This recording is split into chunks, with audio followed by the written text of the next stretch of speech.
cape and 2013 cape and stuff. My other theory is that they'd be based on how old your account is. So since I created my account in February 2012, I get my 1-year veteran cape in February 2013, my 2-year in February 2014, and so on.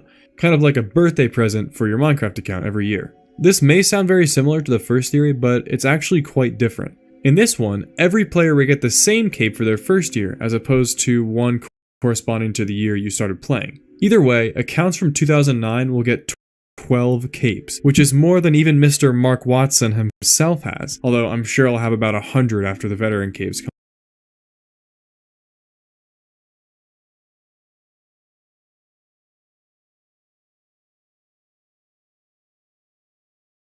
out.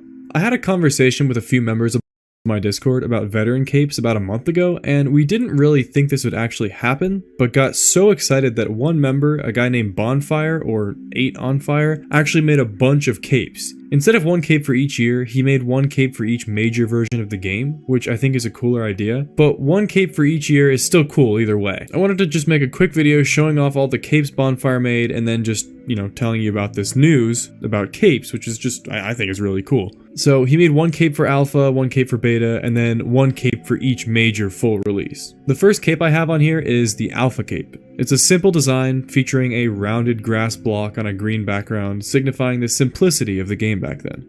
The next one is the beta cape, showing off the pre-beta 1.7 cobblestone texture against a red background. It's a nice throwback for players who have been around that long, or just for those of us who've watched old Minecraft YouTube videos. Our first cape based on a major release is the 1.0 cape, obviously. It has an end portal frame on a purple background, similar in color to an Enderman's eyes. This design honors the main addition from 1.0, which was the end dimension. Next, we have the 1.1 cape. 1.1 was a pretty boring update, but I actually really like this cape. It takes inspiration from the fire charge texture and is a nice break from the usual Minecraft cape theme of an object on a background. Since jungles were the main 1.2 feature, the 1.2 cape is another textured cape like 1.1, but this one is an ocelot texture. It also reminds me of a pineapple, as well as the short-lived bacon cape, if any of you are aware of that. The 1.3 cape is like a mini desert temple. Those who played 1.3 will remember how huge this update was. Desert and jungle temples, villager trading, emeralds, and ender chests. 1.4's cape sports a command block design. 1.4 added a lot of major things, namely the wither boss, beacons, anvils, carrots, and potatoes, but none quite revolutionized the game in the way that command blocks did.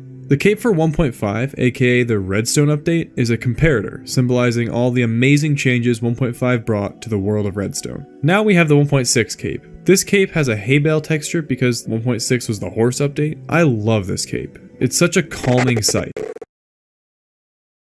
It makes me want to go sleep in a barn or something. I don't know, is that just me?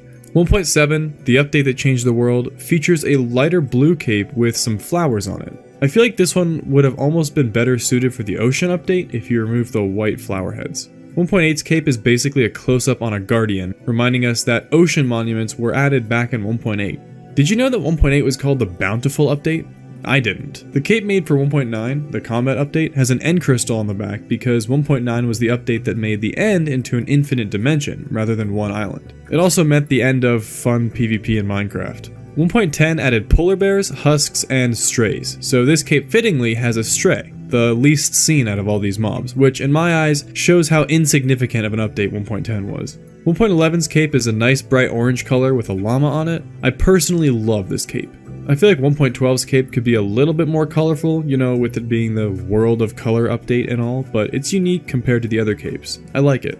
1.13's cape features a simplistic design with 2 bubbles on it, reminding us about all the drowning we did when 1.13 came out. That wasn't just me, was it? 1.14 is a nice close-up on the Ravager, similar to how 1.8 was a close-up of the Guardian. Did you know that 1.14 was released 19 months ago? Doesn't seem like that long. 1.15, the update that added bees and literally nothing else, gets a cape that looks just like a beehive. I don't think there were any other options on this one other than just a bee. 1.16, our most recent update, has one of the coolest capes.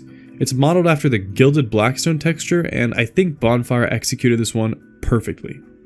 Okay, that's all of our capes, but before I finish up the video, I want to make sure everyone understands that these are not official Minecraft capes. These are fan-made and will not be the actual cape designs. I just think it's fun to speculate. I know it's a lot of them, and there likely won't be this many veteran capes either, at least not yet, but it's enough to get me excited about what's to come. Migration is most likely going to begin in January, but it could happen even later than that. It definitely won't happen before the end of 2020 though. I'm curious to see what route they end up taking with these capes. What do you think?